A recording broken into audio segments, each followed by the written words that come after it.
اور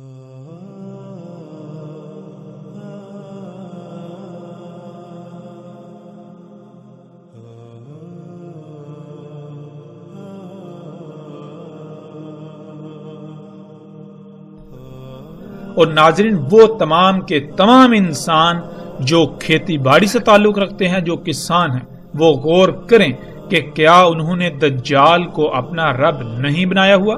کیا وہ نباتات اگانے کے لیے، فصلیں اگانے کے لیے اللہ سبحانہ و تعالیٰ پر، جس کا اللہ نے حکم دیا، یعنی فطرت پر انحصار کرتے ہیں، فطرت پر قائم ہیں، فطرت پر توکل کرتے ہیں، یا پھر وہ فصلیں اگانے کے لیے اسی ٹیکنالوجی پر، انہی ایجادات پر توکل کرتے ہیں؟ وہ زمین سے اگانے کے لیے کھادوں پر توکل کرتے ہیں، وہ زمین سے بہتر فصل کے لیے انہی ادویات پر، انہی سپرے اور طرح طرح کے کیمیکلز پر توکل کرتے ہیں؟ کیا وہ فطرتی بیج استعمال کرتے ہیں یا پھر جنیاتی بیج، جینیٹیکلی موڈیفائیڈ بیج، بہتر اور زیادہ پیداوار کے حصول کے لالچ میں؟ تو کیا آج آپ دجال کو اپنا رب نہیں بنا چکے؟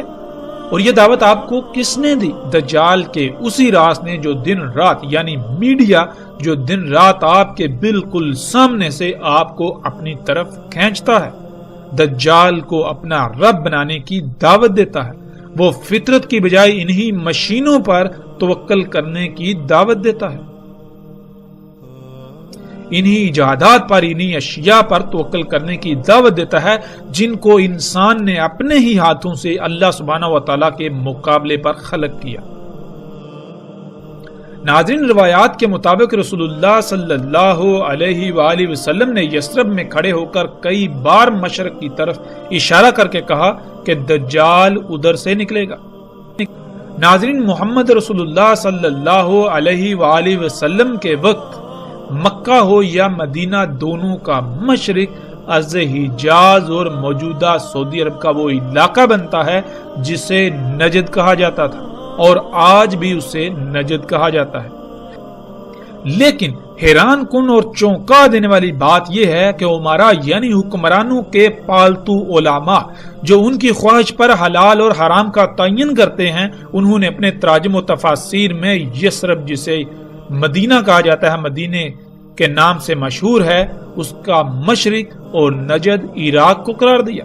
لیکن جب ہم دنیا کا نقشہ اٹھا کر دیکھیں تو انسان ان علماء جو کہ امام الدجال ہیں، ان کے دجل پر حیران اور ششدر رہ جاتا ہے اور چونک جاتا ہے کہ عراق تو یثرب کے شمال میں واقع ہے، نہ کہ مشرق میں، جیسے کہ آپ سکرین پر دیکھ رہے ہیں۔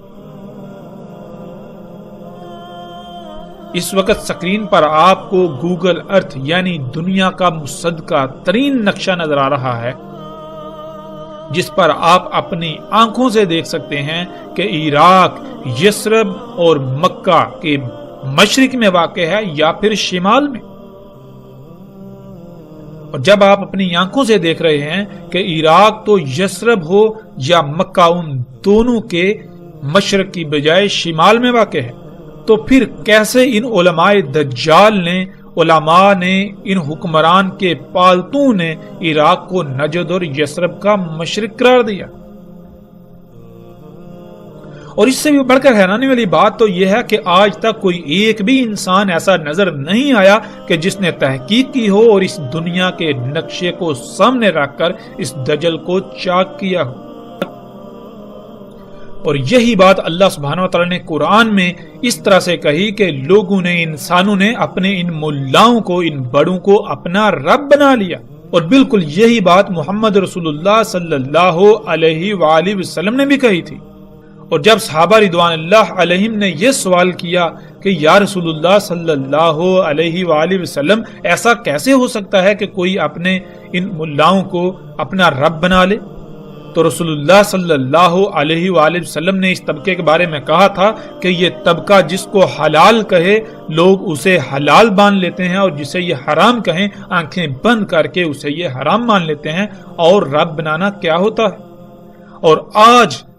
دنیا میں انسانوں کی اکثریت نے اپنے ان ملاؤں کو اپنا رب بنایا ہوا ہے۔ ہر لحاظ سے دینی معاملات میں، علم کے معاملات میں انہی پر انحصار اور انہی پر توکل کرتے ہیں۔ جس کو یہ حلال کہیں اس کو حلال جانتے ہیں، جس کو یہ حرام کہیں اس کو حرام جانتے ہیں۔ کوئی ایک بھی ایسا نظر نہیں آتا کہ جو غور و فکر کرے۔ اللہ سبحانہ و تعالیٰ نے قرآن میں بار بار غور و فکر کرنے کا حکم دیا۔ اللہ سبحانہ و تعالیٰ نے کہا ہم نے تمہیں آنکھیں، کان اور دل اس لیے دیے تاکہ تم ان سے غور و فکر کرو۔ جو تم ان آنکھوں سے ظاہر دیکھتے ہو، جو تم ان کانوں سے سنتے ہو، اس کے پیچھے کیا ہے، اس کے پیچھے جو بعد میں جو سامنے آئے گا اس کو پہلے جاننے کے لیے تاکہ تم آئندہ کا لاہ عمل طے کر لو، دل سے غور و فکر کرو۔ اور جو لوگ غور و فکر نہیں کرتے، آنکھوں کا، کانوں کا اور دل کا اس مقصد کے لیے استعمال نہیں کرتے، جن کی آنکھیں محض صرف دیکھنے کے لیے، کان صرف سننے کے لیے اور دل صرف خون کو پمپ کرنے کے لیے ہیں، گویا کہ وہ چوپائے ہیں۔ ان کو اللہ سبحانہ وتعالی نے قرآن کے ایک مقام پر چوپائے قرار دیا، دوسرے پر اندھے قرار دیا، تیسرے پر اموات قرار دیا اور چوتھے پر قبروں میں قرار دیا۔ یعنی جس مواد سے یہ وجود میں آئے، پہلے یہی میٹیریل، یہی مواد، یہی گوشت پوچھ پہلے اور چوپایوں کے وجود کا حصہ تھا، وہی مواد، وہی میٹیریل، وہی گوشت اب اس چارپائی کی صورت میں موجود ہے۔ ان میں اور اس میں کوئی فرق نہیں، اور اگر کوئی شے فرق کرتی ہے تو وہ یہی کہ غور و فکر کیا جائے۔ ناظرین، کچھ بھی ہو، جانور بھی دیکھ لیتے ہیں، جانور بھی سن لیتے ہیں، لیکن تب جب شے سامنے ہو۔ سامنے آنے سے پہلے جانور نہیں دیکھ سکتے، جانور نہیں سن سکتے، وہ سامنے آنے کے ہی محتاج ہیں۔ اور اگر انسان بھی تب ہی کسی شے کو دیکھے، تب ہی کسی شے کو سنے جب وہ سامنے آئے، تو ان میں اور انسانوں میں کیا فرق رہ جاتا ہے؟ انسان کو تو زمین پر لایا گیا تھا اس امتحان کے لیے کہ اس نے کہا تھا کہ میں زمین کا نظام چلا سکتا ہوں، میں دنیا کا نظام چلا سکتا ہوں۔ اللہ نے کہا تھا کہ نہیں، تو نہیں چلا سکتا، اگر تو نظام چلا سکتا ہے تو یہ لے، بطور امتحان چلا کر دکھا۔ اور اس زمین کا نظام چلانے کے لیے کیا فائدہ مند ہے، کیا نقصان دہ ہے، اس کو جاننے کے لیے غور و فکر کرنا ہی باقی مخلوقات سے امتیاز کرتا ہے۔ اور جب کوئی غور و فکر کرے گا ہی نہیں تو اس میں اور ان چوپایوں میں یا ان میں جو اموات ہیں کوئی فرق رہ جاتا ہے؟ ہرگز نہیں۔ لیکن سب سے حیران کن اور چونکا دینے والی لرزہ خیز بات یہ ہے کہ یہی ملا جن کو لوگ اپنے سروں پر بٹھائے ہوئے ہیں، یہ کہتے ہیں کہ تحقیق سے کام نہ لو، عقل سے نہیں بلکہ نقل سے کام لیا جائے۔ یعنی جو ہمارے آباء و اجداد نے ہمارے لیے لکھ کر چھوڑ دیا، صرف اور صرف اسی پر اکتفا کرو، اس سے آگے تم اپنی عقل نہیں دوڑا سکتے، تم غور و فکر نہیں کر سکتے۔ اگر تم غور و فکر کرو گے تو گمراہ ہو جاؤ گے، نئی نئی راہیں ایجاد کر بیٹھو گے۔ تو نعوذ باللہ، کیا اللہ سبحانہ و تعالیٰ نے جو قرآن میں یہ تمام کی تمام آیات بیان کی، ان کو نکال کر باہر پھینک دیا جائے؟ بنی اسرائیل کو اللہ سبحانہ وتعالی نے کہا کہ ان کو سور اور بندر بنا دیا گیا، تو کیا وہ جسمانی ساخت ان کی تبدیل کر کے ان کو سور اور بندر بنایا گیا، یا پھر اللہ سبحانہ وتعالی نے قرآن میں بالکل واضح کیا کہ ان پر اللہ سبحانہ وتعالی نے کہا تھا کہ ہم نے تم پر حلال کیا طیبات کو، مگر انہوں نے طیبات کو چھوڑ کر خبائث کو اختیار کیا، جس سے ان کے اندر وہی خصوصیات پیدا ہوگی جو سور اور بندر میں ہوتی ہیں۔ سور کی گردن نہیں مڑتی، اور گردن کا پیچھے نہ مڑنا، اس کا مطلب یہ ہوتا ہے کہ پیچھے مڑ کر نہ دیکھ پانا، اور پیچھے مڑ کر نہ دیکھ پانا تدبر نہ ہونے کی علامت کہلاتا ہے کہ آپ نے جو پیچھے کیا آپ اس میں غور و فکر کریں اور آگے بڑھیں، تاکہ پیچھے آپ نے جو کیا اس میں جب آپ غور و فکر کریں گے، اگر اس میں کوئی کمی، کوئی کجی، کوئی کوتاہی تھی تو آئندہ آپ اس کو نہیں دہرائیں گے، آئندہ آپ اس سے سیکھتے ہوئے اس سے بچنے کی کوشش کریں گے۔ اسے کہتے ہیں تدبر، جو کہ سور میں نہیں ہوتا۔ اس کے علاوہ سور خبائث کا منبع ہوتا ہے۔ اور بندر جو کہ عقل کی بجائے نقل سے ہی کام لیتا ہے، جو بندر کے سامنے کیا جائے گا بندر وہی کرے گا۔ تو بالکل یہی خصوصیات بنی اسرائیل کے اندر آ گئی تھی، نہ تو ان میں تدبر تھا اور نہ ہی ان میں تحقیق اور غور و فکر کا مادہ موجود تھا۔ وہ جیتے جاگتے انسان تو تھے، لیکن ان کی حیثیت و اہمیت سور و بندر سے بڑھ کر نہیں تھی، اور بالکل آج یہی منظر موجودہ انسانوں میں جب غور و فکر کیا جائے تو نظر آتا ہے۔ ناظرین، ہم پلٹتے ہیں واپس اپنے موضوع کی جانب۔ ناظرین جیسے جیسے ہم آگے بڑھیں گے تو آگے رسول اللہ صلی اللہ علیہ وآلہ وسلم کے ایسے الفاظ بھی آئیں گے جن میں رسول اللہ صلی اللہ علیہ وسلم نے یہ کہا تھا. روایات کے مطابق رسول اللہ صلی اللہ علیہ وآلہ وسلم نے یثرب میں کھڑے ہو کر کئی بار مشرق کی طرف اشارہ کر کے کہا کہ دجال ادھر سے نکلے گا. مکہ ہو یا مدینہ دونوں کا مشرق ارض حجاز اور موجودہ سعودی عرب کا وہ علاقہ بنتا ہے جسے نجد کہا جاتا تھا اور آج بھی نجد کہا جاتا ہے. ناظرین جیسے جیسے ہم آگے بڑھیں گے تو آگے ایسی روایات آئیں گی جن میں رسول اللہ صلی اللہ علیہ وآلہ وسلم کے ایسے الفاظ ملیں گے کہ رسول اللہ صلی اللہ علیہ وسلم نے کہا کہ دجال اس زمین سے نکلے گا جس میں اگانے کی صلاحیت رکھنے والے، زمین کو اگانے پر مجبور کرنے والے عناصر یعنی کھادیں اور کیمیکلز وغیرہ ڈالے جائیں گے. اس زمین سے جو نکلے گا یعنی جو نباتات نکلیں گی وہ دجال ہوگا.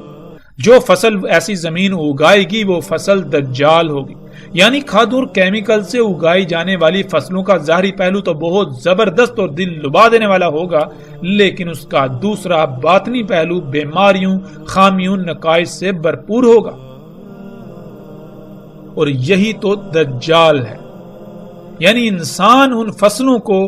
جو کہ بہت زیادہ تعداد میں بہت دل لبا دینے والی ہوں گی انہیں اپنے لیے مسیح، اپنے لیے فائدہ مند سمجھیں گے، مگر حقیقت یہ ہوگی کہ ان فصلوں کو کھانے والے انسانوں میں طرح طرح کی بیماریاں اور طرح طرح کی مصیبتوں کا انہیں سامنا کرنا پڑے گا.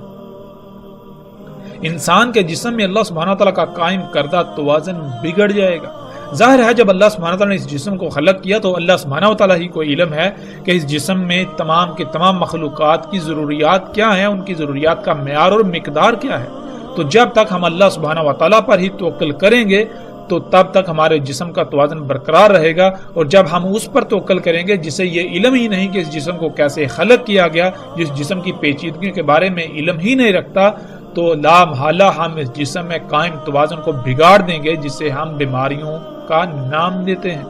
تو ناظرین آج حیران کن طور پر یثرب جسے مدینہ کہا جاتا ہے یا مکہ ان دونوں کا مشرق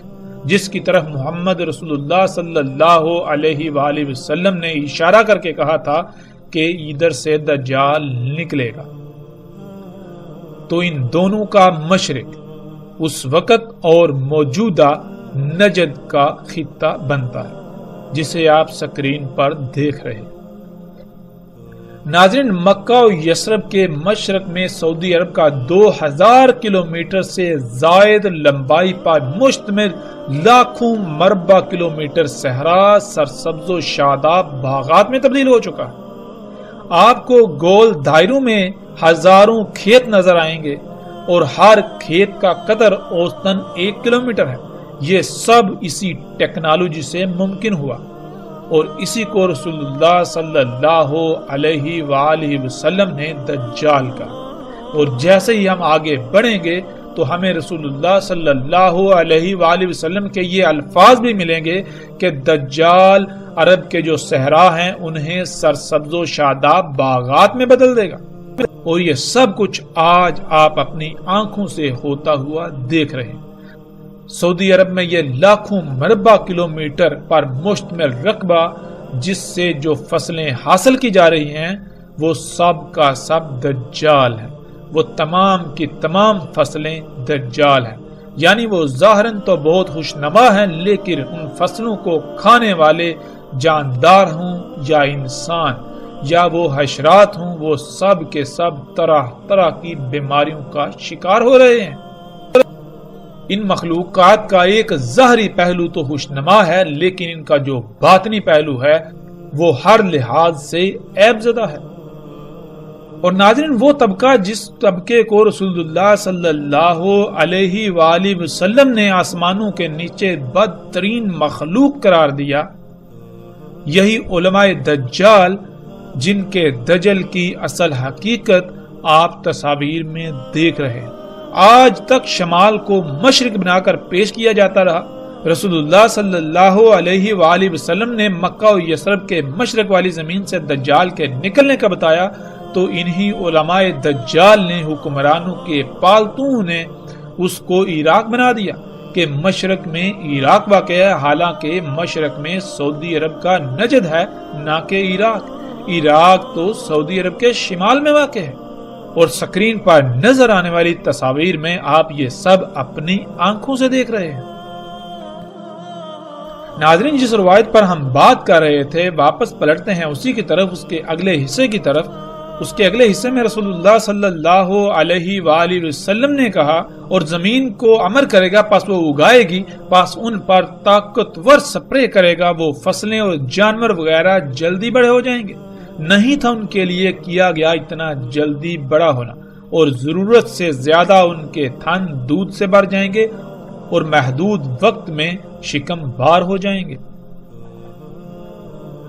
ناظرین، رسول اللہ صلی اللہ علیہ وآلہ وسلم کے الفاظ کے عین مطابق آج ٹیکنالوجی زمین کو حکم دیتی ہے تو زمین اگاتی ہے، اور ان فصلوں پر طرح طرح کے کیمیکلز کی سپرے کی جاتی ہے، جس سے وہ فصلیں اپنے وقت سے بہت پہلے جلدی بڑی ہو جاتی ہیں، اور ان فصلوں اور ایسی خوراکوں اور ایسے اجزاء کو کھانے والے جانوروں کے تھن حد سے زیادہ دودھ سے بھر جاتے ہیں، اور انہی فصلوں کو کھا کر جانور موٹے تازے ہو جاتے ہیں۔ یہ سب کچھ آج ہم اپنی آنکھوں سے ہوتا ہوا دیکھ رہے ہیں۔ نہ صرف ہوتا ہوا دیکھ رہے ہیں بلکہ ہم خود بھی اسی ٹیکنالوجی کو اپنا رب بنائے ہوئے یہی سب کچھ کر رہے ہیں۔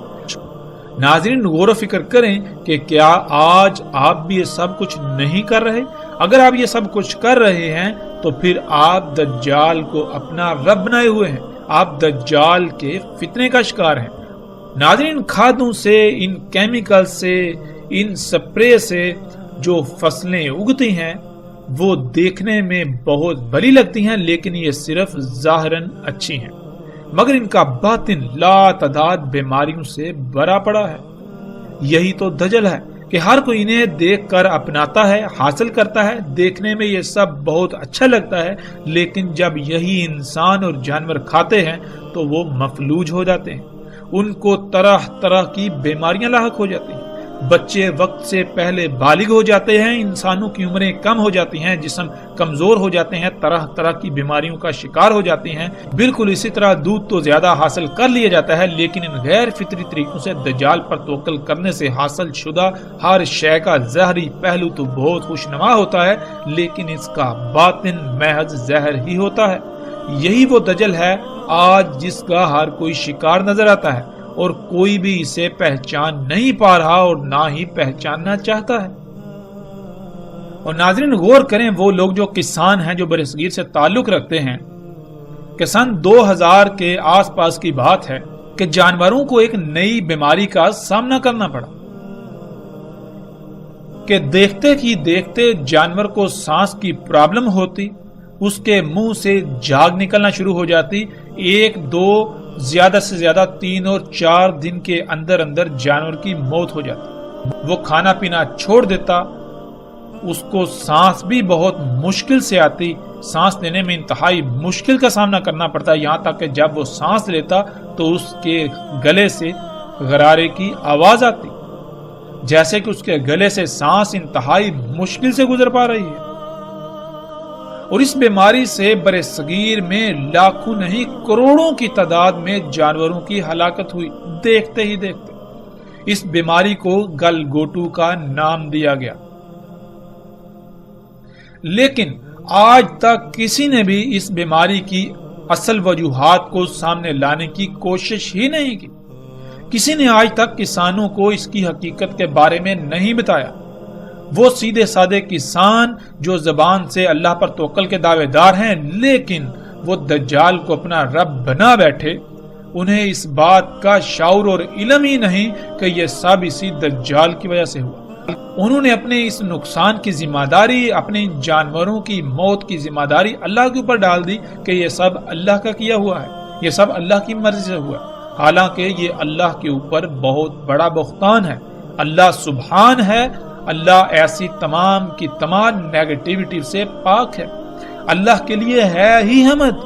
تو کیسے اس چیز میں حمد ہو سکتی ہے؟ جس میں خامیاں، خرابیاں اور کوتاہیاں ہوں، کجیاں ہوں۔ اللہ کہتا ہے میں اپنے کسی کام میں کوئی کجی نہیں چھوڑتا، کوئی عیب نہیں چھوڑتا، کسی قسم کی کوئی لاپرواہی نہیں کرتا، کوئی کوتاہی نہیں کرتا۔ میری ہر خلق، ہر شے، میرا ہر کام ہر لحاظ سے پرفیکٹ ہوتا ہے، اس میں حمد ہوتی ہے۔ تو ہم نے کیسے یہ جرت کی کہ اس اتنے بڑے الزام کو اللہ سبحانہ تعالیٰ کے اوپر عائد کرنے کی؟ اور ناظرین، حقیقت کیا ہے؟ ناظرین، حقیقت یہ ہے کہ سن 2000 کے آس پاس بر صغیر میں پہلی بار وہ سپرے مارکیٹ میں آئے، وہ سپرے مارکیٹ میں لائے گئے جنہیں آج فصلوں پر چھڑکا جاتا ہے۔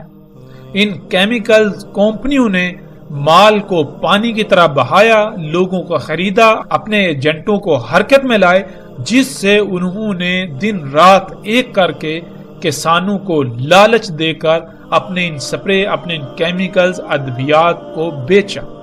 جب کسانوں نے ان ادویات کا، ان کیمیکلز کا بذریعہ سپرے اپنی فصلوں پر استعمال کیا تو فضا زہر آلود ہو گئی۔ وہ زہر آلود فضا سب سے زیادہ جانوروں پر اثر انداز ہوئی۔ دیکھتے ہی دیکھتے لاکھوں نہیں کروڑوں کی تعداد میں جانوروں کی اموات ہونا شروع ہوئی۔ کسی کو علم ہی نہیں ہوتا تھا کہ ہمارے گاؤں میں، ہمارے علاقے میں کسی نے پہلی بار یہ سپرے کی ہے جس سے فضا زہر آلود ہو گئی۔ اس فضا میں سانس لینے کی وجہ سے ہمارے جانوروں کی یہ حالت ہے۔ سب اس بات سے غافل، اس پہلو سے غافل، انہی ادویات، انہی کیمیکلز کے حصول میں لگے رہے اور انہیں اپنی فصلوں پر بذریعہ سپرے چھڑکتے رہے، جس سے پھر شروع کے کئی سال کچھ وقت تو جانوروں کو اموات کا سامنا کرنا پڑا، لیکن بعد میں جو جانور اسی فضا میں پلے بڑھے وہ اس کے عادی ہو گئے۔ روایت کے اگلے حصے میں رسول اللہ صلی اللہ علیہ وآلہ وسلم نے یہ کہا، پھر آئے گا ایک قوم کے پاس، یعنی لوگوں کے پاس انہیں دعوت دے گا، پس وہ پھیر دیں گے اس پر اس کے قول کو، پس وہ لوٹ جائے گا، پس وہ بنجر ہو جائے گی، کچھ بھی نہیں آئے گا ان کے اموال میں سے ان کے ہاتھوں میں، یعنی وہ دجال کے حکم کے بغیر اگائیں گے تو کچھ بھی نہیں اگے گا، جیسے کہ زمین بنجر ہوتی، یوں ان کے اموال سے کوئی شے ان کے ہاتھ میں نہیں رہے گی۔ جب زمین دجال کے حکم یعنی کھادوں وغیرہ اور مصنوعی بیجوں کے بغیر کچھ اگائے گی نہیں تو پھر ظاہر ہے ان کے اموال بھی ختم ہو جائیں گے، نہ ہونے کے برابر ہو جائیں گے، انہیں دنیاوی لحاظ سے خسارے کا سامنا کرنا پڑے گا۔ جانور دودھ وغیرہ نہ ہونے کے برابر دیں گے، بلکہ ان کے جانور زندہ ہی بمشکل رہیں گے۔ ناظرین، آپ آج یہ سب اپنی آنکھوں سے دیکھ رہے ہیں کہ دجال دعوت دیتا ہے، یعنی میڈیا پر کمرشلز آتی ہیں، ایڈورٹائزمنٹس آتی ہیں، جن میں طرح طرح کے مصنوعی بیجوں کی طرف دعوت دی جاتی ہے اور زیادہ اور دل لبا دینے والی پیداوار حاصل کرنے کے لیے کھادوں کے استعمال کی طرف دعوت دی جاتی ہے، یعنی یہ کہ ٹیکنالوجی کو اپنا رب بنانے کی دعوت دی جاتی ہے۔ اپنی ضروریات کو پورا کرنے کے لیے، اپنی ضروریات کو وجود میں لانے کے لیے انہی مشینوں، انہی اشیاء، اسی ٹیکنالوجی پر توکل کر دیں، اسی پر انحصار کرنے کی دعوت دی جاتی ہے۔ اور جو لوگ اس دعوت پر ایمان لاتے ہیں، اس دعوت کو یعنی میڈیا کی ان باتوں کو تسلیم کرتے ہوئے عمل کرتے ہیں، ٹیکنالوجی کو اپنا رب بناتے ہیں، تو ان کے کھیت حد سے زیادہ پیداوار دیتے ہیں، ان کے جانور حد سے زیادہ دودھ دیتے ہیں، ان کے جانوروں کی کوکھیں محدود وقت میں بڑھ جاتی ہیں، وہ خوشحال نظر آتے ہیں۔ لیکن جو لوگ جان جاتے ہیں کہ یہ سب دجل ہے،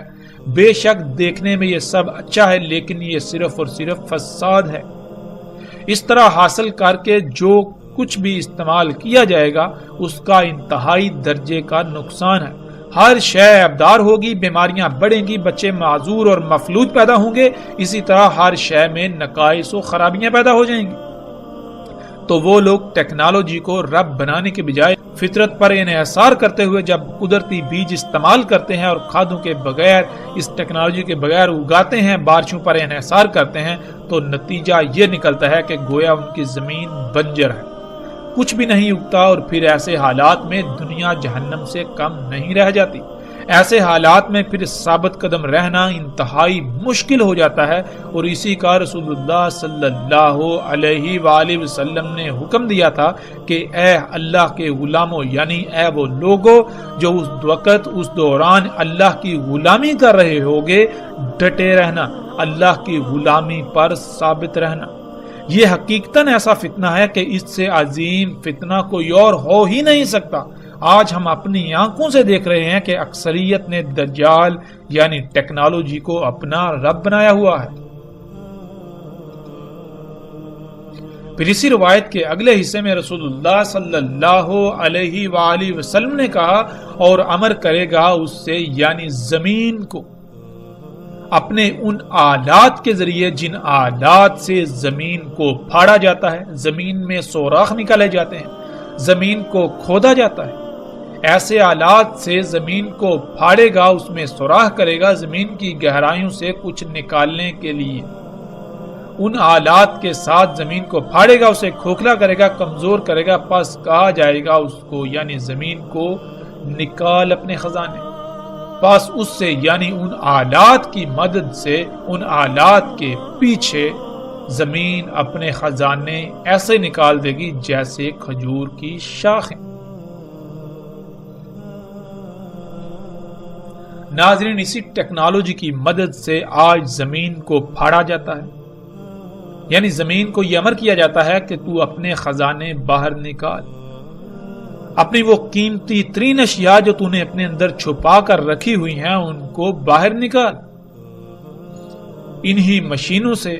آج زمین کو پھاڑا جاتا ہے، اسے کھوکھلا کیا جاتا ہے۔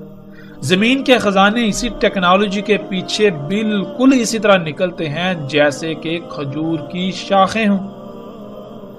ناظرین، سب سے پہلے کھجور کی شاخوں کو دیکھیں اور اس کے بعد رسول اللہ صلی اللہ علیہ وآلہ وسلم کے الفاظ کو ذہن میں رکھتے ہوئے تصاویر کو دیکھیں تو آپ چونک جائیں گے کہ کیسے رسول اللہ صلی اللہ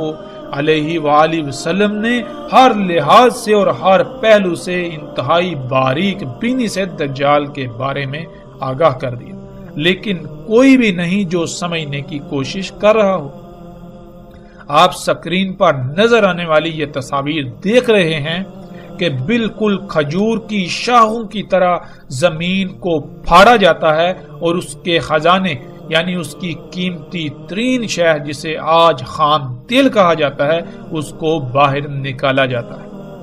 اور اس سے پھر پوری دنیا کو انسانوں نے اپنے لیے جنت یعنی آسائشوں، سہولتوں اور آسانیوں سے بری ہوئی جگہ بنا دیا۔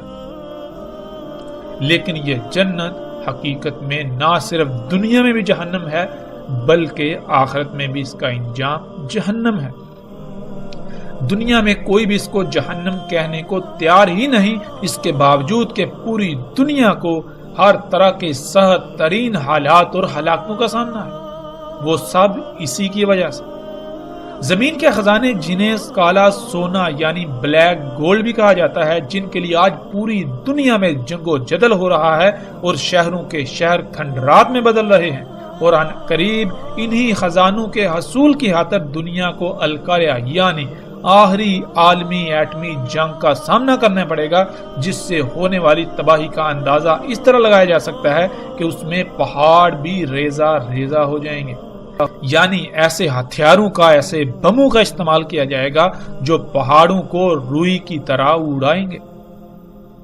یہی خام تیل وہ دجال ہے جس سے دنیا میں جنت اور جہنم دونوں موجود ہیں۔ جو ٹیکنالوجی کو رب بنائیں گے تو دنیا ان کے لیے جنت، اور جو اسے رب نہیں بنائیں گے تو دنیا ان کے لیے جہنم بن جائے گی۔ اور کیا یہ سب آج اپنی آنکھوں سے ہوتا ہوا نہیں دیکھ رہے؟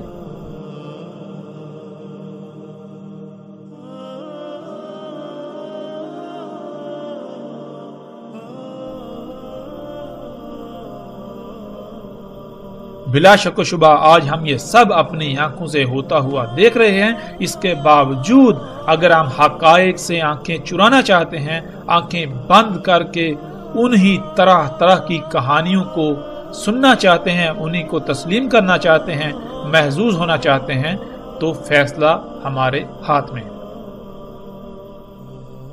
ہم چاہیں تو آنکھوں نظر آتا حق اسے تسلیم کریں اور عملاً میدان میں اتریں، اور اگر چاہیں تو ہم حق سے آنکھیں بند کر کے دین کو قصے و کہانیوں کا نام دیتے ہوئے انہیں قصے و کہانیوں سے محظوظ ہوتے رہیں اور اس طبقے کو جو اپنے کو علماء کہلاتا ہے اسے سر پر بٹھائے ہوئے اس کو اپنا رب بنائے رہیں۔ رسول اللہ صلی اللہ علیہ وآلہ وسلم نے کہا، دجال نکلے گا زمین سے مشرق سے، کہا جائے گا اسے خراسان، یعنی مشرق میں خراسان نامی زمین کے ساتھ جو علاقہ ہوگا، جو خطے ہوں گے، وہاں سے دجال نکلے گا۔ اس کی اتباع کرنے والی اقوام کے چہرے چپٹے ہوں گے، تہ دار۔ ناظرین، رسول اللہ صلی اللہ علیہ وآلہ وسلم کے الفاظ کے عین مطابق آج خراسان کی زمین کے ساتھ جو علاقے ہیں جنہیں چین، جاپان اور تائیوان وغیرہ کہا جاتا ہے، وہی دجال یعنی ٹیکنالوجی تیار ہو کر نکل رہی ہے، اور اس کی اتباع یعنی اس کے پیچھے، ان ایجادات، اس دجال کے پیچھے جو اقوام ہیں وہ بالکل وہی قومیں ہیں جن کے چہرے چپٹے ہیں، جیسا کہ سکرین پر نظر آنے والی تصاویر میں آپ دیکھ سکتے ہیں۔ اور آج ٹیکنالوجی کا ایک بڑا حصہ یہیں سے تیار ہو کر پوری دنیا میں پھیلتا ہے۔ یہ دجال یہیں اسی خطے میں تیار ہوتا ہے اور پھر یہیں سے پوری دنیا میں جاتا ہے۔ یہ طرح طرح کی ایجادات، یہ مشینیں، یہ انسان کے اپنے ہی ہاتھوں سے خلق کردہ اللہ کے مقابلے پر اشیاء، یہ یہیں پر خلق ہوتی ہیں، اور ان کے پیچھے یہی قومیں جن کے چہرے چپٹے ہیں جیسے کہ تہ دار ہوں۔ ناظرین، بغیر کسی شک و شبے کے آج دنیا کے مشرق سے یہ ٹیکنالوجی نکل رہی ہے، اور وہ قومیں اس دجل کی تباہ میں اسے خلق کر رہی ہے، جس کی نشاندہی محمد رسول اللہ صلی اللہ علیہ وآلہ وسلم نے آج سے 14 صدیاں پہلے ہی کر دی تھی۔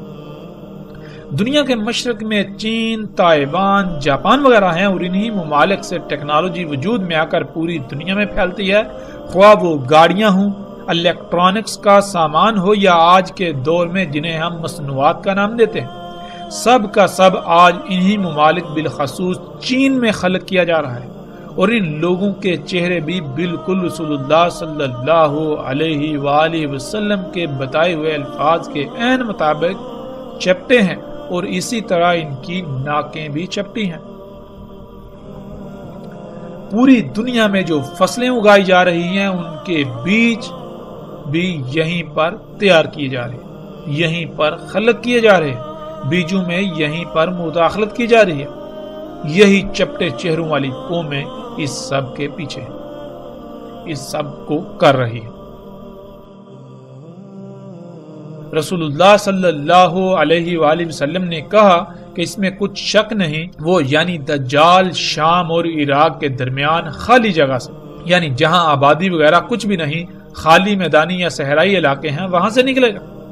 ناظرین، پیچھے بھی سرحد سے گزر چکا اور آگے بھی آئے گا کہ زمین کا خون یعنی زمین سے نکلنے والا خام تیل دجال ہے۔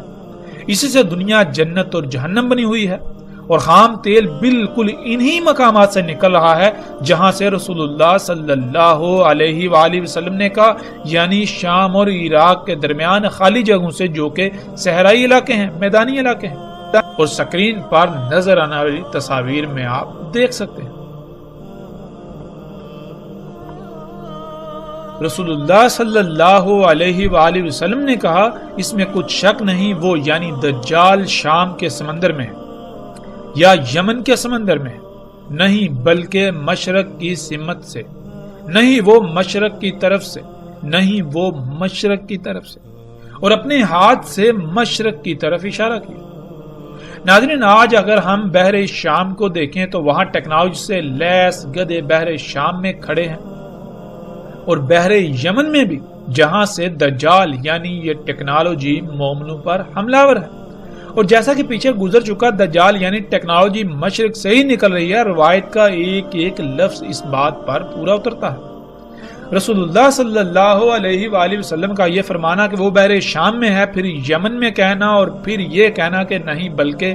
مشرق سے نکلے گا، اس کا مطلب ہرگز یہ نہیں ہے کہ رسول اللہ صلی اللہ علیہ وآلہ وسلم خود ہی ایک بات کر کے اس کی تردید کر رہے ہیں، بلکہ یہ وقت پر منحصر ہے کہ ایک وقت میں ایک جگہ سے نکل رہا ہے، پھر دوسرے وقت میں دوسری جگہ سے، اسی طرح کسی تیسری جگہ سے۔ عربی کا اسلوب ہی یہی ہے کہ جب ایسا معاملہ ہو تو بات ایسے ہی کی جاتی ہے۔ اور آج حیران کن طور پر جن جن جگہوں کی رسول اللہ صلی اللہ علیہ وآلہ وسلم نے نشاندہی کی، وہیں ان جگہوں سے یہ دجال نکل رہا ہے، یہ سب کچھ نکل رہا ہے۔ وہ تمام کی تمام اشیاء جنہیں انسان اپنے لیے مسیحا سمجھتا ہے، لیکن حقیقتاً وہ مسیحا نہیں، حقیقتاً وہ یہ دجل ہے۔ پوری دنیا کو تباہیوں ہلاکتوں کا اسی کی وجہ سے سامنا کرنا پڑ رہا ہے، پوری دنیا میں اسی کی وجہ سے فساد ہے۔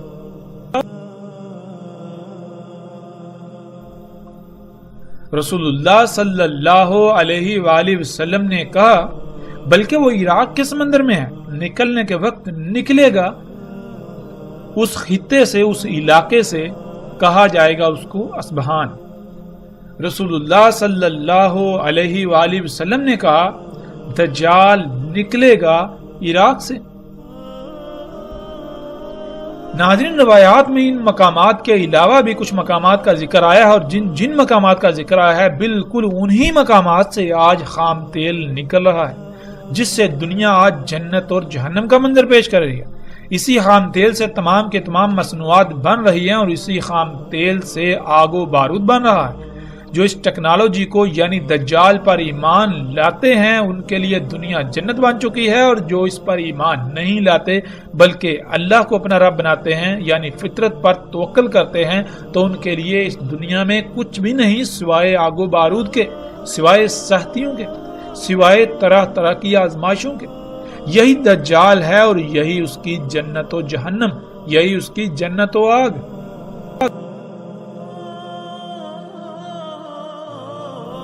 رسول اللہ صلی اللہ علیہ وآلہ وسلم نے کہا اس میں کچھ شک نہیں، ٹھیک کرے گا پیدائشی اندھے کو اور برس یعنی جزام کوڑ کے مریضوں کو، اور حیات دے گا موت کو، اور کہے گا انسانوں کو میں تمہارا رب ہوں،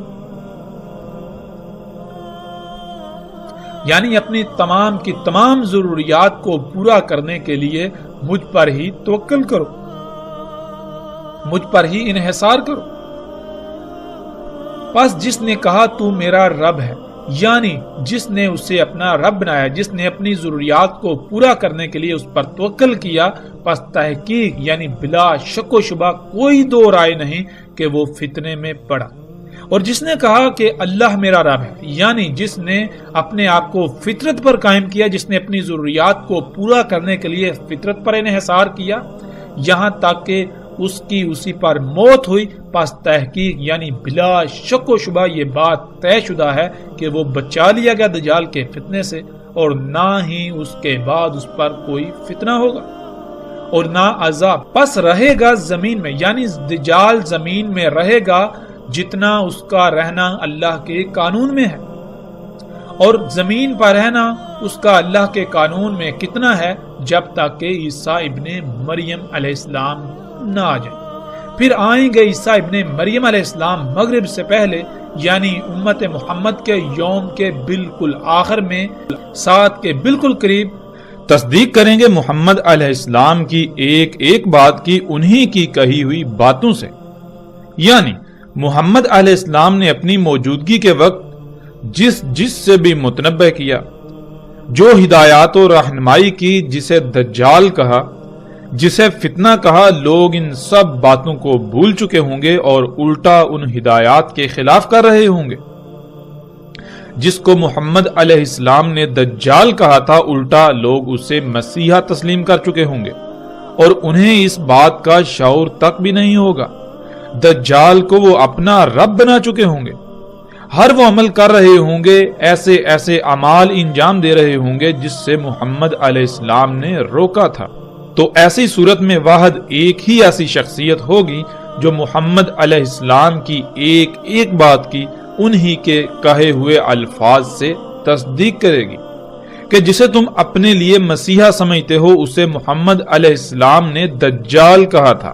جن اعمال کو تم اصلاح والے اعمال سمجھ رہے ہو اس سب کو تو خود محمد رسول اللہ صلی اللہ علیہ وآلہ وسلم نے فساد کہا تھا، یعنی محمد علیہ السلام کی ایک ایک بات کی تصدیق کریں گے کہ کیا محمد علیہ السلام جنہوں نے اپنی بعثت سے لے کر ساتھ کے قائم ہونے تک چھوٹے سے چھوٹے واقعے یا فتنے کا ذکر کرنا نہیں چھوڑا، تو کیا محمد علیہ السلام آج ہونے والے اتنے بڑے بڑے غیر معمولی امور کے بارے میں آگاہ کرنا، ان کے بارے میں ذکر کرنا بھول گئے تھے یا انہوں نے بتایا ہی نہیں تھا؟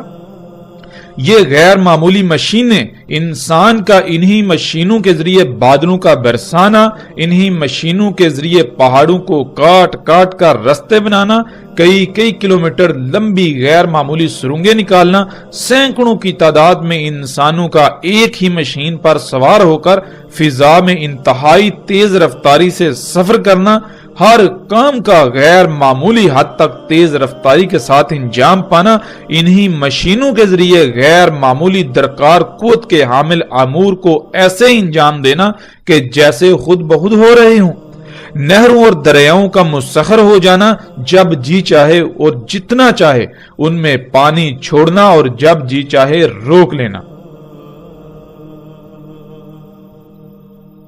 زمین سے اپنی مرضی کے مطابق غیر معمولی طور پر کم وقت میں اور کئی گنا زیادہ فصلیں اگانا، ہر طرح کی فصلیں جو سال میں کسی مخصوص خطے اور مخصوص موسم و آب و ہوا میں ایک ہی بار اگتی تھی، انہیں پورے سال میں کہیں بھی اور کسی بھی موسم میں اگانا، یہاں تک کہ ایسے ایسے غیر معمولی امور انجام پا رہے ہیں، اور وہ سب کچھ آج ہو رہا ہے کہ اگر کوئی چند صدیاں پہلے کا شخص اس دنیا میں واپس آئے تو اسے یہ یقین ہی نہیں ہوگا کہ وہ اسی دنیا میں واپس آیا ہے جہاں وہ پہلے تھا، کہ یہ وہ دنیا نہیں ہو سکتی، یہ وہ دنیا ہو ہی نہیں سکتی، یہ وہ رب ہو ہی نہیں سکتا جو میرا رب تھا اور ہے، کیونکہ میرا رب تو سبحان ہے، وہ الرحمن ہے، وہ اپنی سنت، اپنا طریقہ، اپنے قوانین تبدیل نہیں کرتا، تو یہ کیسے ہو سکتا ہے کہ 1000 سال پہلے کے انسانوں کے لیے اس کے تمام قوانین اور ہوں اور آج وہ تمام کے تمام قوانین بدل دے؟ آج کے انسانوں کے لیے اس کا اگانے کا قانون تبدیل، بارشیں برسانے کا قانون تبدیل، وہ رب جو اپنی کائنات میں زمین و آسمان میں ایک رائی برابر بھی خرابی نہیں چاہتا، وہی ایسے امور انجام دینا شروع کر دے کہ جس سے پوری دنیا فساد زدہ ہو کر تباہیوں کے دہانے پر کھڑی ہو جائے۔ وہ رب جس کے لیے ہے ہی حمد، وہ ایسے امور انجام دے کر ہر کام میں خرابیاں ہی خرابیاں کر دے،